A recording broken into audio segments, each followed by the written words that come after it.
Evening everybody, just thought I'd share my thoughts and feelings towards my Model Y Performance I bought last Thursday. I got it. Previous to that I had a Model Y in black. I did do a video on it. It had 52,000 on the clock, and this is the vehicle that I got after I put it in part exchange. So what I'll do, I'll just go through a few bits on comparisons between the two, what the differences are through my eyes, and a few little bits and pieces I've added to the car. Some of you have already probably got some of them in there, but there's a few little bits on there that maybe you haven't. So let me take you through it now. Right, one of the first things I did, I took the Tesla sign off the back of the vehicle. Must admit I was a bit dubious about doing that when you're getting a brand new car. That costs a lot of money, but it came from Amazon.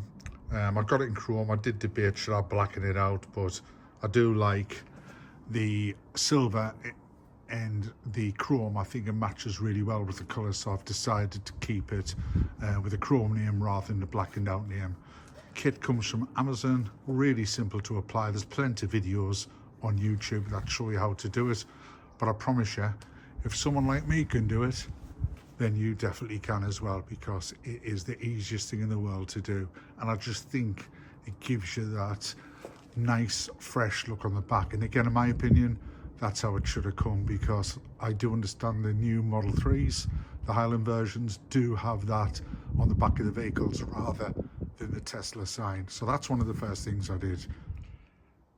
Next addition I got was the boot liner. Again, this was off Amazon, cost £100. There is different ones on Amazon, ranging from like 50 to 250 quid. Look very similar, but really pleased with this one. As you can see, it protects the back seats. The back seats drop. There is a gap in there to allow for the seats to drop. And this wipes down so easy just with like a damp rag. Keeps your boot protected, keeps everything nice and clean. Really happy with the purchase. There is a separate video on this if you want to backtrack through my catalogue and see the video that I did on it. Next, I did a carbon conversion with the trim. As you can see, the two side bits are done, and it's been done really well. Really pleased with that. I wasn't sure how it was going to come out, but I've got to say, I am really pleased with it, and it looks so much better than the wood, in my opinion. Please don't be offended if you're a big wooden trim fan, but my personal taste is I much prefer that. And I also matched it with the centre console done and a carbon trim as well, and I just think it makes the car look so much slicker. Any thoughts on that? Much appreciated, positive or negative.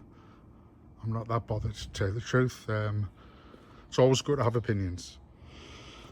Next upgrade, this was done on the first day. I literally got these rubber mats that don't smell. They fit like a glove.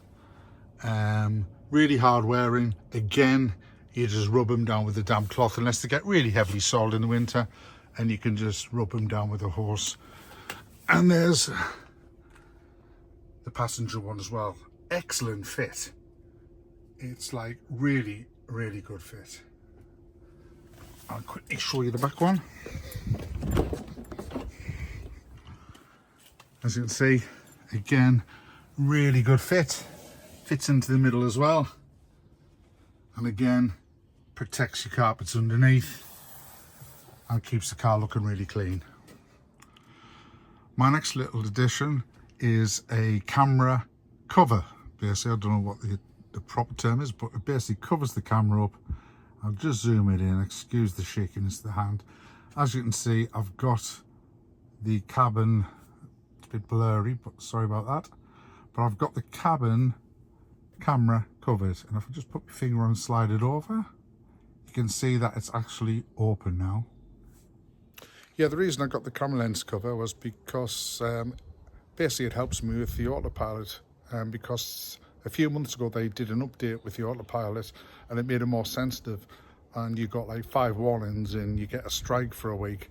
Now that's so easy to get, and I don't know if any of you out there have had that problem, but basically if you look in the wrong direction, if you don't grip the steering wheel strong enough, You know, you just literally, the cabin picks everything up and basically sends this warning that I just described. And I think it's 5 strikes and you're out for a week. So yeah, that was bugging me, that. So by putting the camera lens cover on, it takes that away and it brings it back to how the Autopilot used to be. So it works for me. Right, so what's my thoughts and opinions based on just coming after driving a Model Y long range to driving the Model Y Performance. So my Model Y long range was a 2022, this is a 2024. This one comes with hardware 4 built in and Tesla Vision, where my other car had these sensors in and hardware 3. I find hardware 4 really good. Everything seems bigger, the cameras seem sharper, the interior center console seems really sharp and crisp, and the cameras are so much better definition. On top of that, it's got park assist on it, which was already on when I got the car, and I find that hugely helpful. Really pleased with it. Comparison between this and Tesla Vision, my view is, having had both, I much prefer Tesla Vision. I find it easier to park, both front and back. Yeah, it's just better all round. So I'm sure with the further updates that are going to come out, the car's going to go from strength to strength. Now, the obvious differences on this one compared to the Model Y long range is it's a performance car. So we all know it's fast. We all know it accelerates quick. That's a lot quicker than what the long range is.